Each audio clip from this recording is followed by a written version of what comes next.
Wake up the whole world. Now is the high time to awake out of sleep. Today I'm going to show you the seed of the new world order and also the mark of the beast that they already have. All they have to do is enforcing their law.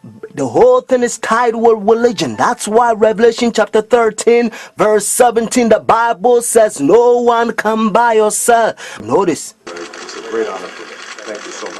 Friends, I'm going to give you a little history and then I will tell you the power behind the scene, the new world order. Constantine was the one who united the church and stayed together. Notice, during dark ages, pagan Rome, when he marched them to Tiber River, they said they was baptized. So when they came to the church, they was idol statue worshippers. So when they brought their statues in Roman Catholic Church, they start naming them Christian name, Jupiter and all this thing. They call them Peter and Rosary and all this paganism that they brought to Roman Catholic Church.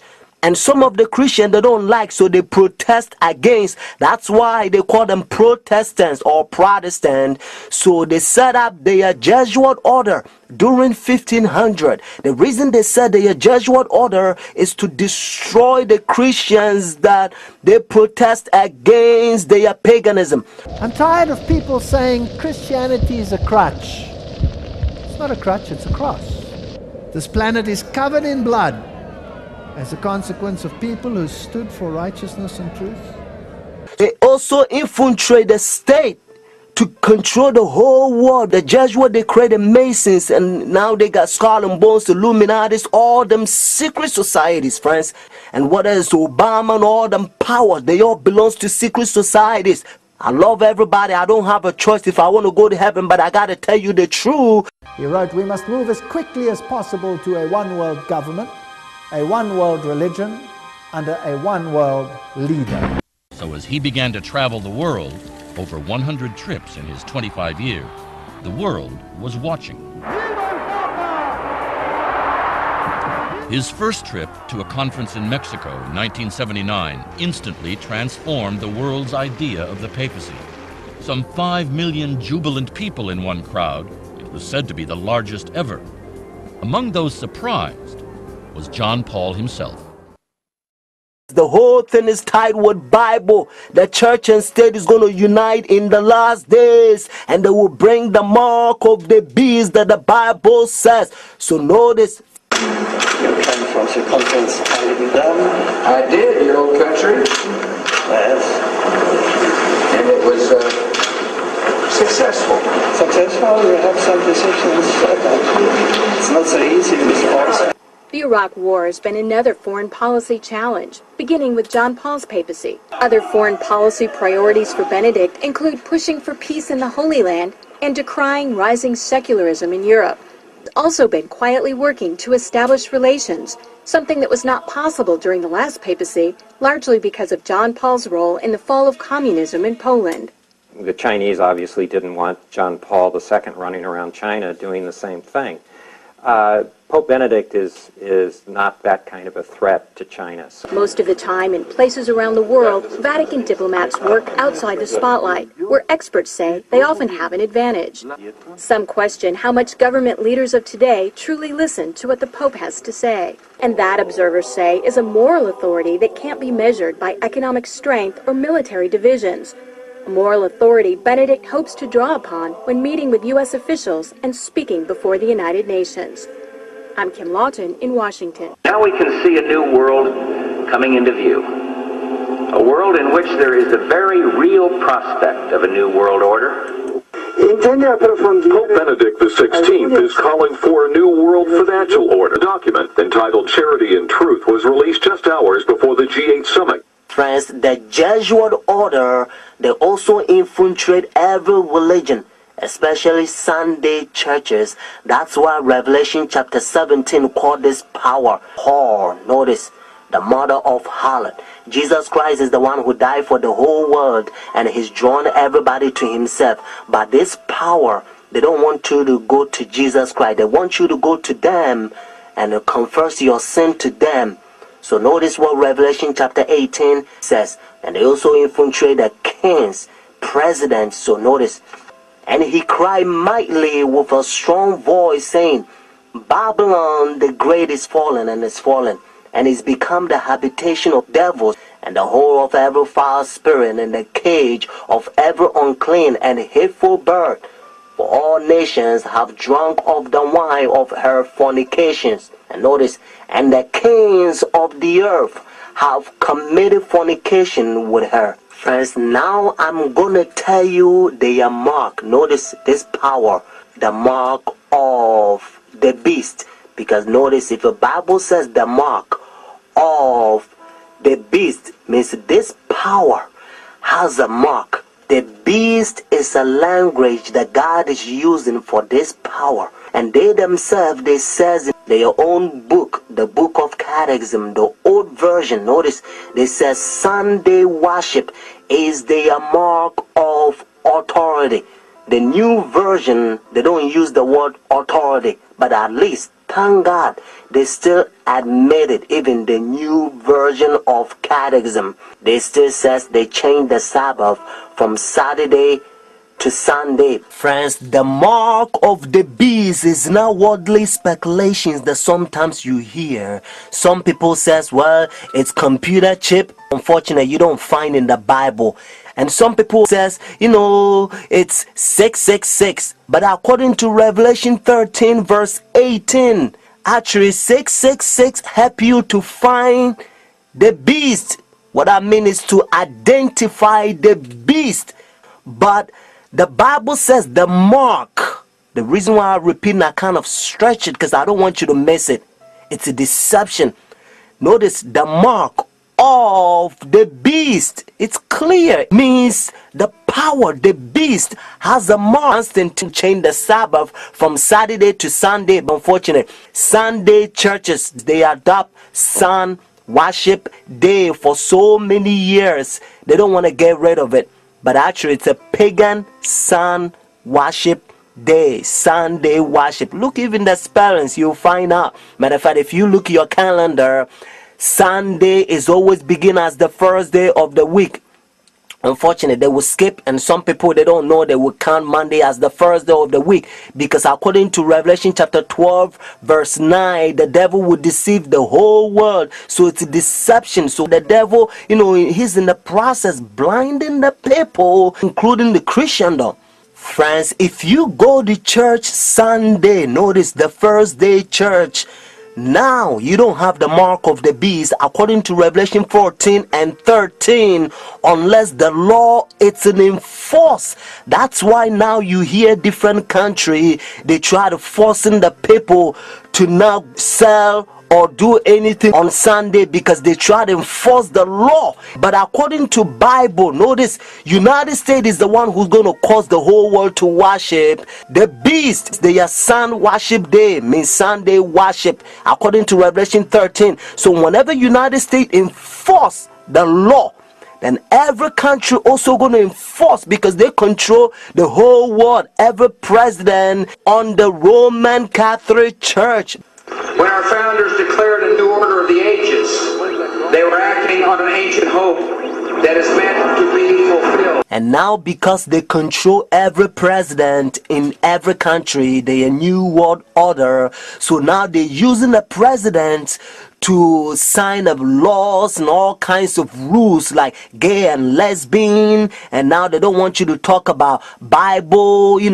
If you go to work, they don't want you to talk about Christ, because they say it's offended. They try to put the whole world in darkness. They don't want people to know the truth, just like what they did in dark ages. They remove Bible from people and they put people in darkness so that they can control them. That's what they're doing again. Notice what Bible says in Romans chapter 13 verse 11 to 12. And do this knowing the time that now is a high time to awake out of sleep. Now our salvation is nearer than when we first believed. The night is far spent, the day is at hand. Therefore let us cast off the work of darkness and let us put on the armor of light. The time you have spent to study Bible a year, now you have to do it couple months. It's time to pray more and talk less. Friends, Jesus Christ is coming for the church without spot or wrinkle. Watch this. When Nazi Germany attacked Britain in 1940, Winston Churchill called on his people to defend Christian civilization. Today there is a new kind of battle in Britain, and Christianity is again at stake. Dale Hurd reports from London. The coronation of Queen Elizabeth. Like British monarchs before her, she promised to maintain the laws of God and the true profession of the gospel. But Britain today is at war with the gospel and with itself. Christians who try to be Christians in the workplace risk being demoted or fired, and the government continues to push an aggressive gay rights agenda, while threatening to criminalize Christian speech and practice. Christian politician and activist George Hargraves. Yesterday, I got a letter from the Advertising Standards Authority of a complaint saying that my billboard that says Britain is a Christian country is offensive to atheists and other religions, and it incites hatred against them. What nonsense. Britain is constituted as a Christian country. Daily prayers are said in Parliament, whether atheists like it or not. The Queen is the head of the Church of England and therefore has to acknowledge God for her sovereignty over the nation. These things are written into not just our culture and our heritage, but into our constitution. Great Britain is officially a Christian nation, and in fact at one time was the missionary base for the entire world, even sending missionaries to the new American colonies. But Britain today in practice is increasingly anti-Christian, and the cases of anti-Christian bigotry and discrimination are beginning to pile up. In response, Christian legal centers have mobilized. Lawyer Andrea Minicello Williams of Christian Concern for Our Nation warns that if British Christians don't step up now, Britain is on a path to criminalize the practice of Christianity in public. There's been a massive move by the secularist lobby to privatise religion. You can have faith so long as it doesn't affect you in the workplace, so long as you don't bring it into the workplace. Just make it private. It can't be public. It can't affect what you do in the public square. Christian Kwabena Pete was forced to attend homosexual sensitivity training at work, administered by a lesbian. One of the things that she said was when she asked the question, what makes you all think that to be heterosexual is natural? At which point I walked out. He then wrote a letter to the sensitivity trainer explaining the Bible's position on homosexuality, and that God loved her and he loved her. He was suspended. They said that by me telling them about the Word of God, it's constituted harassment and intimidation. Kwabena was just recently reinstated. Cases like Kwabena's are repeated over and over in Britain. Doctors, nurses, adoptive parents, deemed unfit because of their Christian beliefs. Christians are told not to speak about God in the workplace, or they're punished for offending homosexuals or Muslims.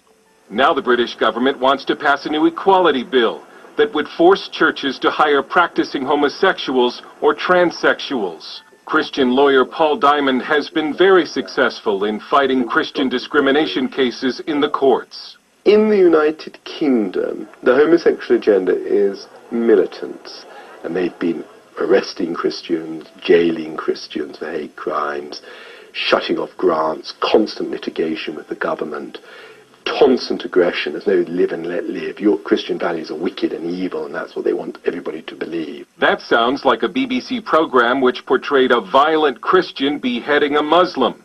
Britain's government TV has also put a Muslim in charge of all of its religious programming. Islam continues to advance in the UK in large part because the government and media give it almost a protected status, while essentially persecuting its own state religion, Christianity. Many believe the architect of Britain's new anti-Christian culture was former Prime Minister Tony Blair, who championed gay rights. And during our interviews with Minicello Williams and Diamond, they both offered the same warning to American Christians, that any anti-life or hate crimes legislation under the Obama administration will erode America's Christian base. This is all coming to America. If you liberalize the laws, as President Obama has done. You know who Obama reminds every British person of? Tony Blair. Charming, persuasive, convincing, appearance of moderation, and then shoved all the Judeo-Christian values down, saying he was a Christian as he did it. So we know what's going to happen in America. We know what's going to happen to your 40% church attendance. It isn't 40%, it's going to be 20%. When the federal and state government starts saying, if you criticize homosexuality, the hate crime laws will apply to you Christians. Dale Hurd, CBN News, London. Friends, the Bible said the darkness covered the earth and gross darkness the people. One of the things that this Babylon, the Bible also says in 2 Thessalonians chapter 2, if you get time, read it, because that's how you're going to know that this power is the Antichrist, because this is the doctrine, the old time, dark ages, the reformers, they used to preach, and they point to this power, Antichrist, but now you don't hear no more. One of the things that they're doing is they infiltrate almost every system, so they're using so-called movie stars, or famous, so to speak, and they train them how they can dress short shirts. And whenever they do that, because they know that if they wear any kind of shirt, the world is going to copy, and they're going to dress like them. So they come up with all kinds of Babylon pagan short shirt, half naked dress. The devil's binding the world together to receive the mark of the beast. And now the senses of rational being has become so confused that they cannot be trusted to make a right decision. They don't know how they dressed. They don't know how to eat. That's why Revelation chapter 18, God help us to understand that this world, this earth has become demonic. The hateful bird, ever unclean. This Babylon religion, confusion, true mixed with liar. When they front of the camera, they pretend like humble people. Hypnosis, they hypnotizing the world. The Antichrist hiding in plain sight. The Bible called this system the mystery. It's a mystery for a lot of people. And according to Revelation chapter 13, the whole world will wonder after the beast. Whenever this power, they force the mark of the beast, the world is going to be wonder. They're going to be like, we thought they are humble, smooth walking, good people.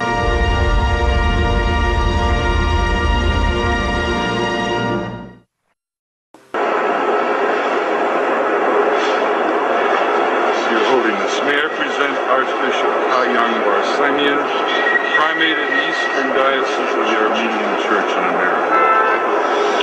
According to ecumenical protocol, the Eastern Orthodox would be first in order, as they are, of course, first in priority in the Catholic Church's ecumenical responsibility. May I present Archbishop Yichen Akachi, the Legate and Ecumenical Officer of the Eastern Diocese of the Armenian Church in America and President of the National Council of Churches in the United States. Holiness, may I present Reverend Dr. Donald McCoy, representing the presiding Bishop Mark Hansen of the Evangelical Lutheran Church in America. Holiness, may I present Bishop Jeremiah J. Park, Bishop of the New York Annual Conference of the United Methodist Church. Your Holiness, may I present Reverend Wesley Granberg Michelson, the General Secretary of the Reformed Church in America. Your Holiness, may I present Reverend Dr. Clifton Kirkpatrick, the stated clerk of the General Assembly of the Presbyterian Church in the United States. Your Holiness, may I present Reverend Dr. William J. Shaw, President of the National Baptist Convention, United States. Your Holiness, may I present Bishop James Leggett, General Superintendent of the International Pentecost Holiness Church. Your Holiness, may I present Dr. Leith Anderson, President of the National Association of Evangelicals. Your Holiness, may I present Bishop David H. Benke, President of the Atlantic District of the Lutheran Church, Missouri Synod. Your Holiness, may I present Reverend Dr. A.R. Bernard Sr., President of the Council of Churches of the City of New York. Your Holiness, may I present Elder Bernice King, daughter of the civil rights leaders Martin Luther King Jr. and Coretta Scott King. Your Holiness, may I present Reverend Jimmy Song Jilim, Executive Director of the Council of Churches of the City of New York. Your Holiness, may I present the Right Reverend Mark Sisk, Bishop of the Episcopal Diocese of New York. Do you understand the language, Your Holiness? And this is how they call this power. He think he is God. That's what their teachings is all about. Friends, religious leaders, when they come to meet this power, they wearing black. Notice, dark color. They represent the sinners, and he represent God. And now listen to what Bible says. 2 Thessalonians chapter 2. This is the chapter the Protestant Sunday churches, they are forefathers. They used to protest against this power during dark ages, and they call them Antichrist. Notice, Antichrist. But now you don't hear from Sunday churches anymore, because they betray their forefathers. Let's start from verse 3. Notice 2 Thessalonians chapter 2. Let no one deceive you by any means, for that day will not come unless the falling away comes first, and the man of sin is revealed, the son of perdition, who opposes and exalts himself above all that is called God, all that is worshipped, so that he sit as God in the temple of God, showing himself that he is God. Do you not remember that when I was still with you, I told you these things? And now you know what is restraining, that he may be revealed in his own time. Notice what it says in verse 7. For the mystery of lawlessness is already at work. The Jesuit order, they set their own president in every country. They also create democracy and United Nations, how they can finish the new world order. And if your president don't submit to their rules and give their power to them, they will pretend like you have a new weapons, and they will take you, they will set another president that will submit to their rules so that they can finish the new world order. Friends, Saturday is always the Sabbath, the 7th day of the week. Notice, and again, it's always Saturday, and that's why the Bible says the 7th day is the Sabbath.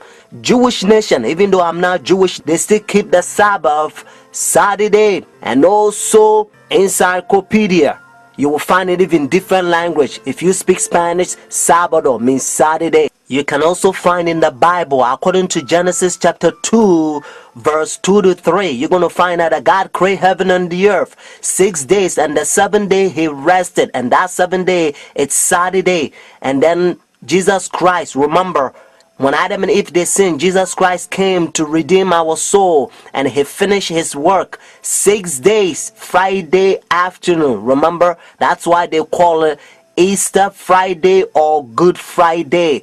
It says it is finished Friday, and then he rested Saturday, just like he rested Genesis chapter 2 verses 1 to 3. And Sunday, the early day in the morning, you will find in the book of Luke chapter 24 verses 1 to 3. You will also find in Luke chapter 23 verses 50 to 56. The 7th day is always Saturday until Constantine 321. He changed it from Saturday to his own pagan sun creation worship day. The devil behind the scene. You are about to see the power. God is going to fill us with his outpouring, just like he did it for the first century, the apostle church. And then we're going to go forward and preach the loud cry, the third angel's message. We're going to protest against their pagan sun Worship day means their Sunday worship. And then Jesus Christ will come, just like Bible says, if the day is not short, no flesh will be saved. But for the elect's sake, means those who take a stand, the day will be shortened. Friends, this is a beautiful time in history because we only one step away from heaven. The mark of the beast, the worship issue in Revelation chapter 13. If you get time, read it, because Revelation chapter 13 verse 12, it's a worship issue, and verse 15, it's a worship issue, and verse 8 is a worship issue. And the Bible helps us to understand that behind the scene, Revelation 13 is the devil. He wants the whole world to worship him. Friends, you have to escape. You have to study your Bible. Christ is calling you, whether you are Christian or not. Whenever you hear Sunday worship in any countries, do not accept it. God is going to protect you. Bible says our bread and water will be sure. Your Holiness, on behalf of all of us gathered here today, indeed on behalf of all the people of our beloved nation, we welcome you back to America.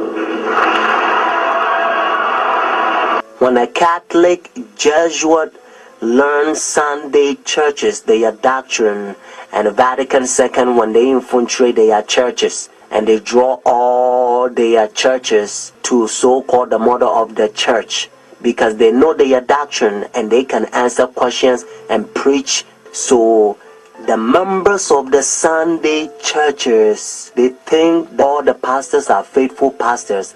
So now it's all about my pastor says, my pastor says, my pastor says. And this is the crying that a lot of times you hear from them. Instead of them to study to show thyself approved, just like Bible says, they making the flesh their right arm. And some of them, when they learn the Sabbath truth, that is always Saturday, because their pastors has been hypnotized them for so many years. So when they go and they talk to their pastors, instead of them to talk to God and make decision based on that says the Lord, they make their pastors make decision for them, because that's how bad they hypnotize them. They come right out and state exactly how they infiltrate any religious group they want. They'll come in pretending to be a Pentecostal, pretending to be a Baptist, taking the leadership role and then completely subverting it from the inside. Friends, don't let the devil use hypnosis preachers, whether it's the pastor or whoever they are, to tell you that you're not going to be holy. You're going to sin until Jesus Christ comes. That's doctrines of the devils. When God says, be you holy because I'm holy.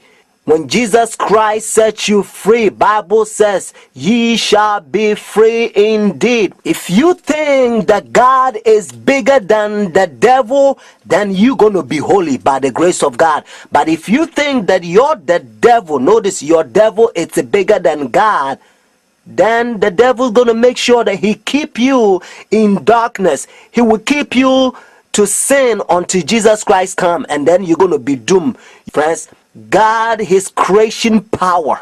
Genesis, when God said, let there be light, and there was light. So when God said be, means his creation power. You can be holy by the grace of God. This is the old gospel, and now the devil's using hypnosis pastors. All they want is money, riding Mercedes and all kinds of expensive vehicles. They fail to be a Bible Christian. Christ is calling a humble instrument. It's time to take a stand. Forget yourself. Don't look for what's in it for you. It's time to look for what's in it for God. That's how apostles and disciples they live. In the first century, Jesus Christ is coming for the remnant church, means left over. Our character, our lifestyle is going to be like the first century, the church that Jesus Christ set up. Christ is coming. Believe that you're going to be holy. He's going to help you. It depends how you program yourself. If you are watching a Jesuit, Hollywood, worldly program, so-called television program, then the devil's gonna use those pagans or infidels to preach you, and you're gonna be in darkness until Jesus Christ comes. No one need say that his case is hopeless, that he can't live the life of a Christian. Ample provision is made by the death of Christ for every soul. Jesus is our ever-present help in time of need. Only call upon him in faith, and he has promised to hear and answer your petitions.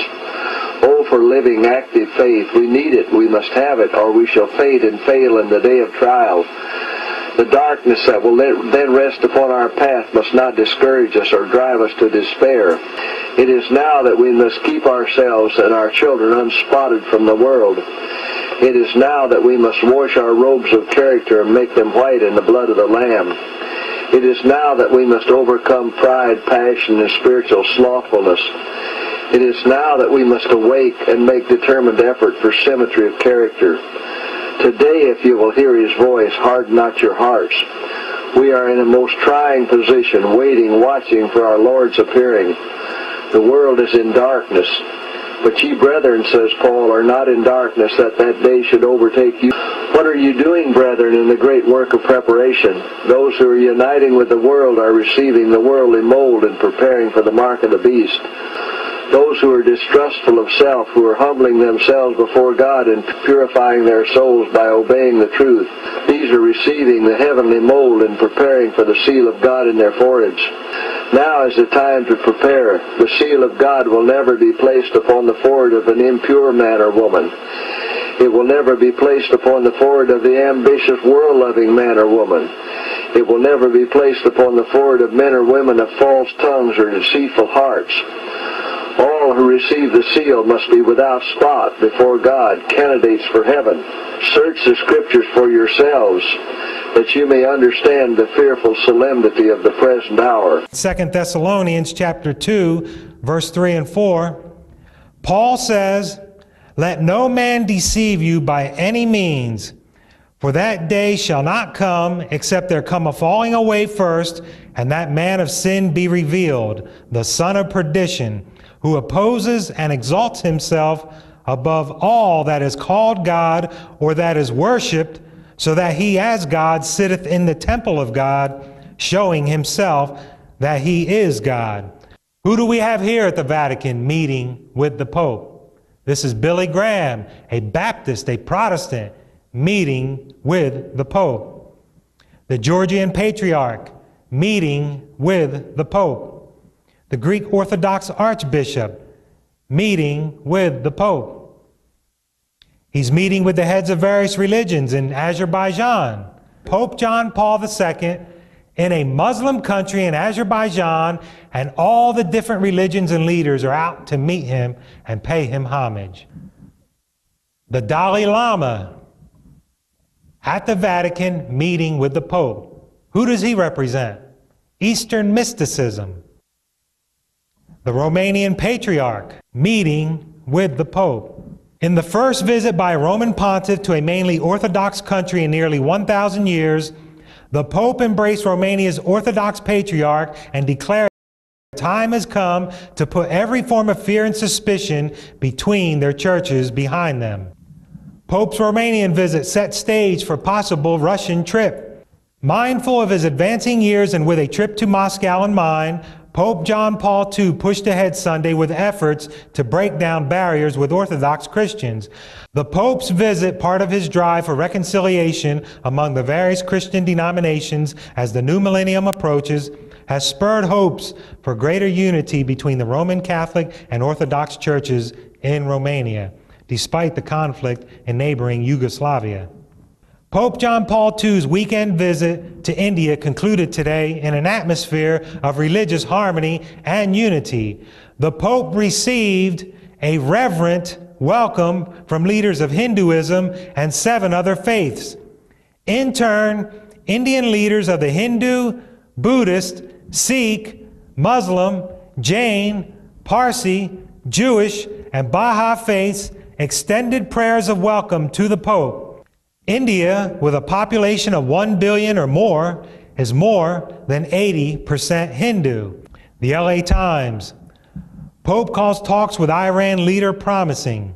Khatami, a Shiite Muslim, told the Roman Catholic pontiff that he hopes the 2 monotheistic faiths could join to inspire a more equitable world order. As he entered the Vatican, The 78-year-old Pope looked relaxed and pleased as he accepted his visitor's gift. Khatami is now president of the 55-nation Organization of the Islamic Conference. This is Yasser Arafat. He was the leader of Palestine at the time. Notice that he's all smiles as he meets Pope John Paul II. And here's Khatami, the former president of Iran. This is Tariq Aziz. This man was one of Saddam Hussein's top men in his cabinet, that the Pope is on a higher plane than themselves. Who is this? This is Prince Charles and Princess Diana. And who do they represent? The Church of England, who had a big split with Rome many years ago. It's Tony Blair meeting with the Pope. And in case you don't know, brothers and sisters, when Tony Blair left office, but he flew to the Vatican the next day after leaving office to become a priest and a Roman Catholic. Is this man a Christian? No, this man is a communist and former president of the USSR. That this man he is about to shake hands with helped to bring a collapse to, along with Ronald Reagan and the CIA, which was predicted in the Word.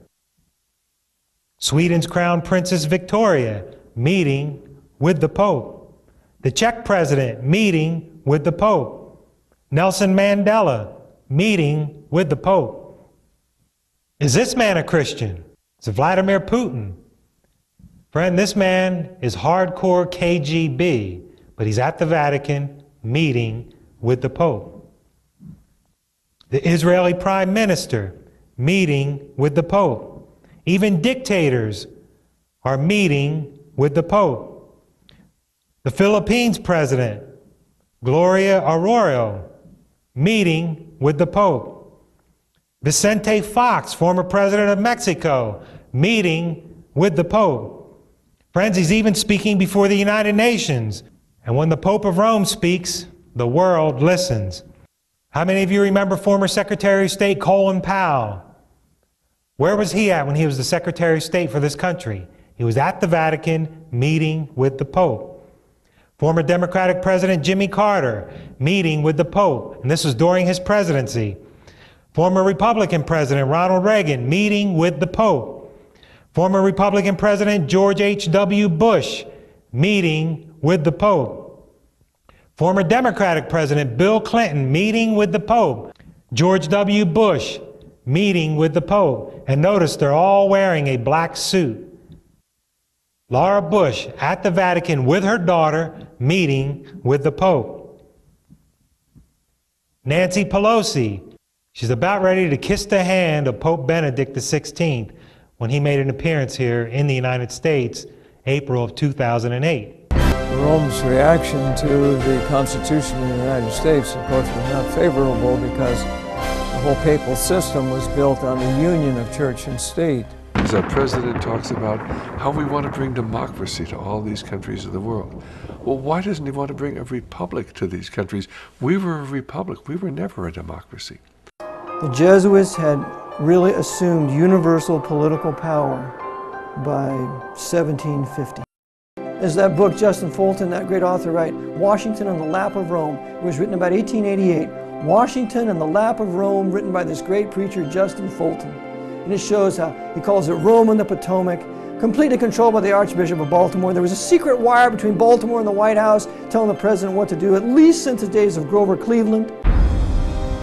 Historian Thomas Hobbes says, if a man consider the origin of the great ecclesiastical dominion, he will easily perceive that the papacy is none other than the ghost of the deceased Roman Empire sitting crowned upon the grave thereof.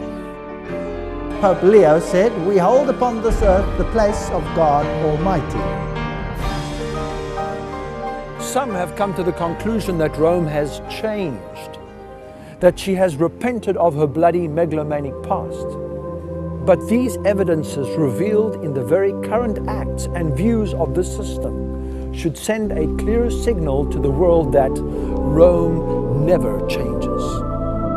America was founded as a Christian nation, but it was also founded as an occult nation. And there have always been two parallel forces here in America. One the Christian, one the occult, dating back into the 1600s. And until you understand that, you can't understand anything going on in the world today. So the Pope, because he believes he's God on earth, he always dresses in white. And that's why every political visitor to the Pope always dresses in black. The Orthodox, the Muslims, the Eastern religions, sun worship, Zoroastrianism, all of them bow down to him. Friends, whenever they enforce their sun worship day, Sunday worship, whenever the law is enforced in your country, do not accept it. The mark of the beast in their forehead, symbolic in Revelation, your forehead means your decision. And also when Revelation says their right hand means your action will follow your decision once you accept their sun worship day, when it's an enforced Sunday worship. Friends, take a stand. Christ is coming. He loved you so much so that when he was on the cross, Jesus Christ says, I thirst. So whenever you're in temptation, remember when he says, I thirst because of you and I. Order the Great Controversy. Notice the book, The Great Controversy, because it's preparation. It will prepare you by the grace of God.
Order the Great Controversy. Notice the book, The Great Controversy, because it's preparation. It will prepare you by the grace of God.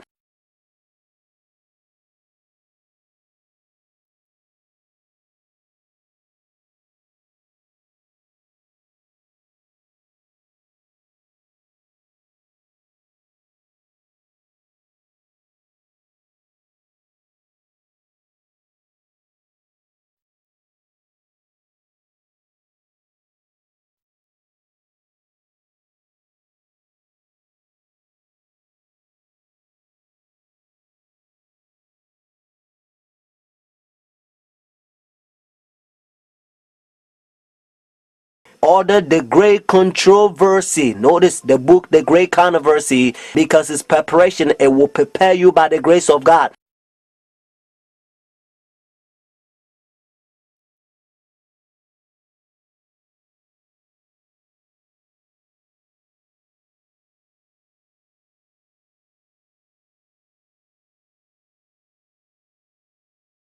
Order the Great Controversy. Notice the book, The Great Controversy, because it's preparation. It will prepare you by the grace of God.